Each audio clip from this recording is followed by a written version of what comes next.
Welcome to the Glenn Beck program. Scott Brown is getting a lot of heat today. His Facebook fan page is getting flooded with cries of rhino and all the rest. But should he be getting attacked? In case you don't know, he voted for Harry Reid's jobs bill yesterday. The one Harry Reid said, you vote for, otherwise women are going to get beat up by those nasty, testy, unemployed men. Right. I think one of three things happened with Brown. Either he, one, misrepresented himself. He said he was conservative and, was going to cut back on all the spending. But I don't think that's true. Could be a trick. He may be doing what Benjamin Franklin said. You got to compromise. And he's taking an easy one now so he can come back later and say, no, no, no. Or the third one. The American people lied to themselves. The voters misunderstood who he was, thought maybe he was something that he never claimed to be. We're going to talk about lies today. It's for you to decide.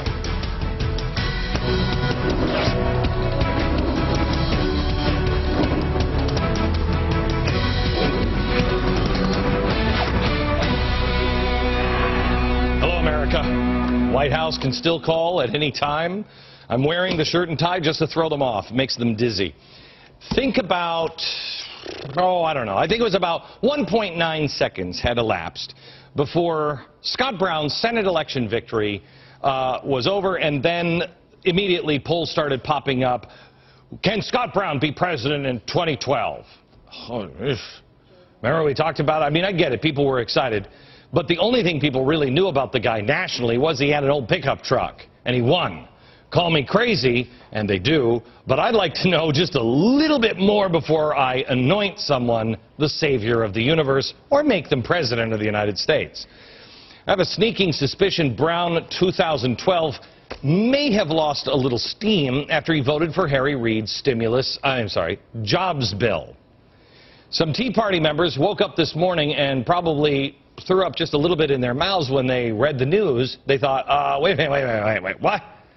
We took him in, we helped him get a victory, and now he does this?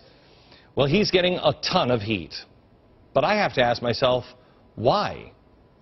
Too many people just assumed that he was a small government conservative.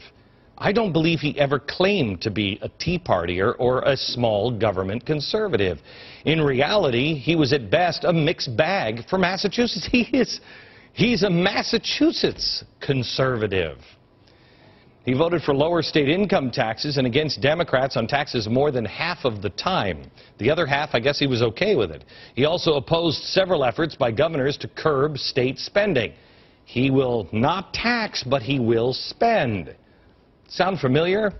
There wasn't a ton to go on, but after the analysis of his voting record, Brown was said to be left of the most left Republican in the Senate, Olympia Snowe. That's not really a member of the Tea Party. So why all the shock and the outrage after he votes for a spending bill? And it's a relatively small one in comparison. Because he's a progressive Republican. A progressive Republican. People feel today that they were lied to, but I don't think you were. But we have to look at the kind of lie. There are really two kinds of lies. The first kind of lie is the lie, it's about us. The lie we tell ourselves. Thank you. Many people in America chose to believe that Scott Brown was a small government conservative. Well, he never claimed to be. We projected that on him. He is a progressive Republican like Snowe or John McCain. It's the same kind of lie that the people on the other side of the stick did. I mean, a lot of people voted for Barack Obama, and they convinced themselves, he's not a Marxist. He's not going to do all those things. He's not, okay, he was just saying that to Joe the plumber, redistribution of wealth. He doesn't mean that. He's a centrist. Really? And now they're completely shocked that he'd actually continue to try spend trillions of dollars that we don't have and redistribute the wealth. That's the first kind of lie. It's about us. The second kind of lie is really about them. The bold-face lie. The no guilty eyes staring at the ground. It's the one that they're staring right straight in your face without a shred of remorse. It's the kind of lie that is the real danger here. It's the kind of lie this guy told. Okay? America's got to know if our president is a crook. Okay, can just look you right in the eye. Now, there's a couple of recent examples here. First, Nancy Pelosi. This is a news story today. She's got a pretty good poker face, I think, mainly because it's now looking like this all the time. But maybe that's just me. She has never claimed that that she was wrong on that whole. Yeah, I was never briefed on how the Bush administration was using waterboarding. She's never disagreed with this statement. The CIA briefed me only once on enhanced interrogation techniques in September 2002 in my capacity as ranking member of the Intelligence Committee. I was informed then that the Department of Justice opinions had concluded that the use of enhanced interrogation techniques were legal. The only mention of waterboarding at that briefing was that it was not being employed. See, here's the problem with that one. This is not the, you might have wanted to believe Nancy Pelosi. That would be a lie about you, that you told yourself. But seeing these documents that have just come out, I mean, they've been made public by Amnesty International.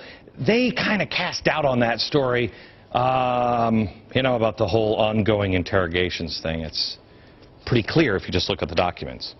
Now, there's another one. John Edwards. John Edwards was only a few votes away from being the President of the United States for a while there.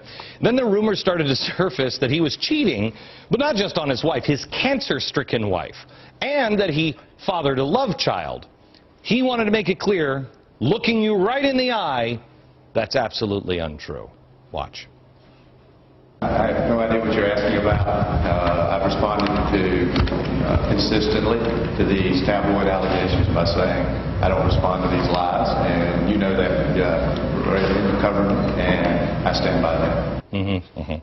No hedging there. He's telling you exactly like it is, and then, it's the same as this guy. The DNA comes out, and then, oh, did I say no? Okay, I am the father. In fact, he said, quote, I'm Quinn's father. I'll do everything in my power to provide her with the love and support that she deserves.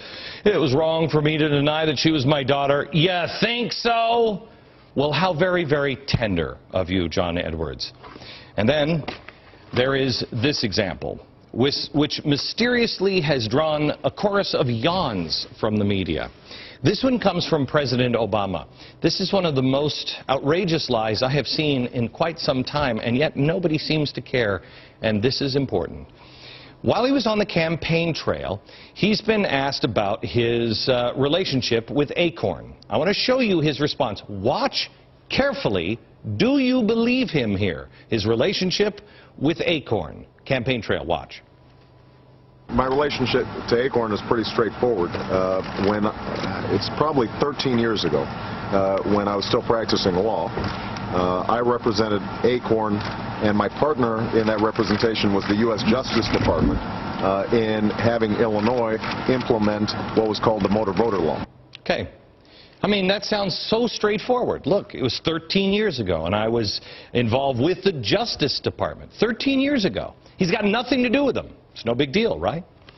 I want you to know this was not an isolated incident. It wasn't just him getting caught there on the grass.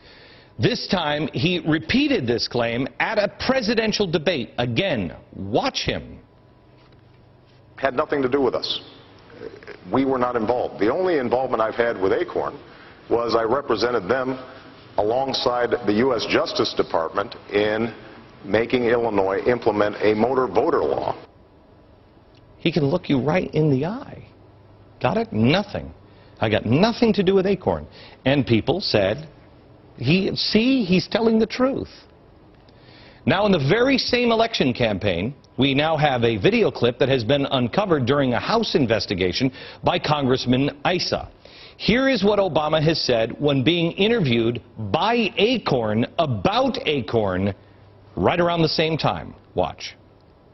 And I definitely welcome Acorn's input. You don't have to ask me about that. I'm going to call you even if you didn't ask me. When I ran Project Vote, voter registration drive in Illinois, Acorn was smack dab in the middle of it. Once I was elected, there wasn't a campaign that Acorn worked on down in Springfield that I wasn't right there with you. Since I've been in the United States Senate, I've been always a partner with Acorn as well. I've been fighting with Acorn, alongside Acorn, on the issues you care about my entire career.